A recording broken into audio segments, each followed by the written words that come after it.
afford this tomato soup because of darn inflation. My whole life I've bought only inferior goods. Goods that rise in demand when consumer income decreases.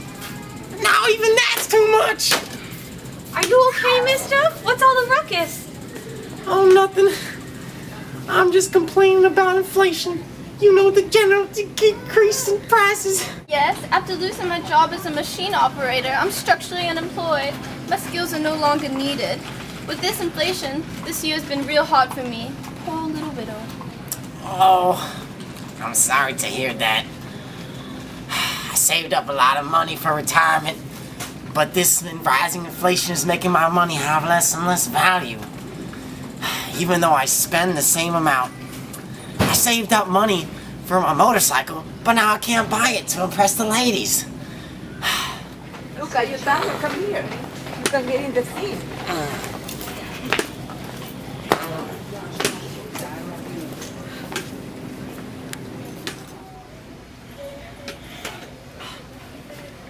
Oh my gosh! What a nice bike! That's a real dime! Got the V8! Maybe someday. Thank you.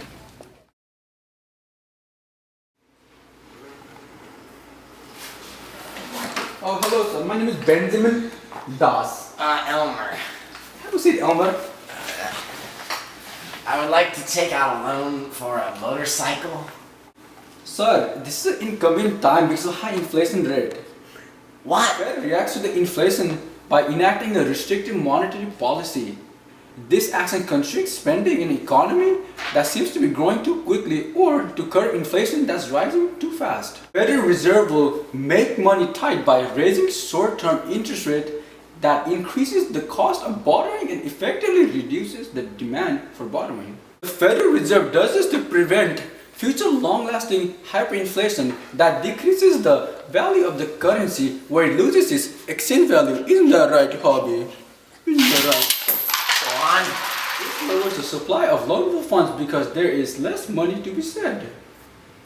Diagram shows the relationship between real interest rate and quality of loanable funds.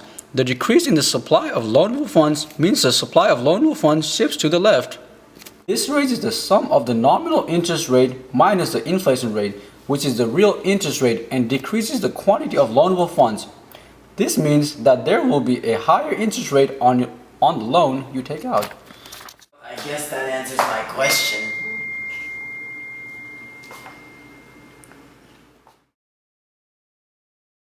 At this rate, I'm gonna be broke by the end of retirement.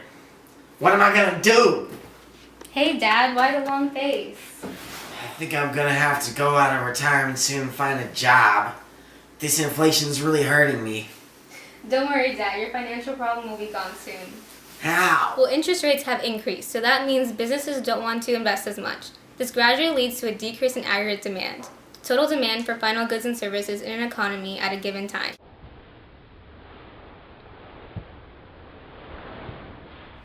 I still don't get how this helps me.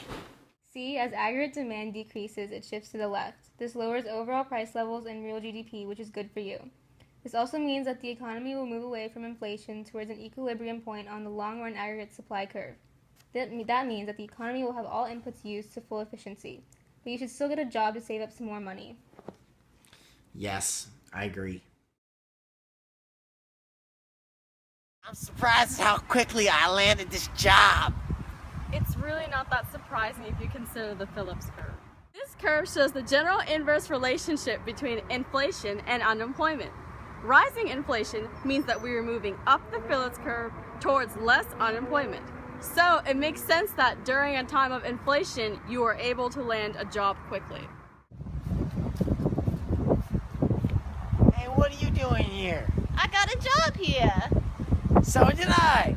Now I can purchase normal goods from the grocery store because my income rose. I just hope we don't go into a recession, a period of temporary economic decline in which GDP and price level decrease.